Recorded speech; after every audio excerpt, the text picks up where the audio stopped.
Hi friends, നമ്മുടെ ഇന്നത്തെ യാത്ര മൈസൂർ വഴി ബാംഗ്ലൂരേക്കാണ്. മൈസൂർ വഴി പോകുമ്പോൾ എങ്ങനെയാണ് മൈസൂർ പാലസിൽ നിന്ന് കയറാതെ കാണാതെയൊക്കെ പോകുന്നതല്ലേ. ഫൈനലി ഞങ്ങൾ പാലസിൻ്റെ പാർക്കിംഗ് സ്ലോട്ടിലെത്തി. ഇവിടെ ഒരു 50 റുപ്പീസാണ് വരുന്നത് പാർക്കിംഗ് ഫീ. അങ്ങനെ അതൊക്കെ പേ ചെയ്തു. നല്ല വിശാലമായ പാർക്കിംഗ് ആയിരുന്നു കേട്ടോ. അങ്ങനെ അവിടെ വണ്ടിയൊക്കെ പാർക്ക് ചെയ്തു. ഇതാണ് ഇതിൻ്റെ എൻട്രൻസ്. ഇവിടെ നമ്മൾ 120 റുപ്പീസ് പേ ചെയ്യണം ഒരാൾക്ക്. അങ്ങനെ പേ ചെയ്ത് ഇതിൻ്റെ ഉള്ളിൽ കയറി.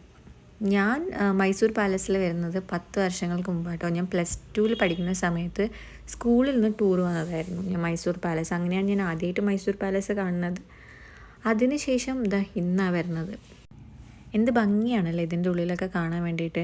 ഫ്ലോറിങ് ആയാലും മുകളിൽ ചെയ്തിരിക്കുന്ന പണിയായാലും ഇങ്ങനെ കണ്ടിരിക്കാൻ തോന്നും. നല്ല ഭംഗിയായിട്ടാണ് ചെയ്തിരിക്കുന്നത്. എൻ്റെ ഓർമ്മ ശരിയാണെങ്കിൽ ഞങ്ങൾ മുന്നേ വന്നപ്പോഴൊക്കെ ഇതിൻ്റെ ഇടയിലൊക്കെ നടക്കാനും അതിൻ്റെ സൈഡിൽ ഇങ്ങനത്തെ റെസ്ട്രിക്ഷൻസ് ഒന്നും ഉണ്ടായിരുന്നില്ല. ഇപ്പോൾ അവിടെയൊക്കെ ബാരിക്കേഡൊക്കെ വെച്ച് അവിടെ തൊടാനും അങ്ങനെയൊന്നും പാടില്ല. നമ്മൾ പിന്നെ എവിടെ പോയാലും അതൊക്കെ തൊട്ടും തലോടിയും അതിൻ്റെ ഭംഗിയൊക്കെ അങ്ങ് നശിച്ചു പോവുമല്ലോ.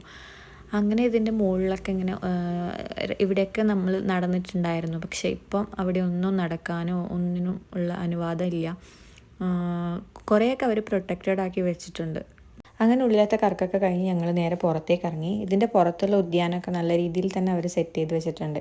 ഈ ദസറയുടെ സമയത്തൊക്കെ ഇത് അലങ്കരിച്ച് ലൈറ്റൊക്കെ ഇട്ട് കാണാൻ വേണ്ടിയിട്ടൊരു പ്രത്യേക ഭംഗിയാണ്.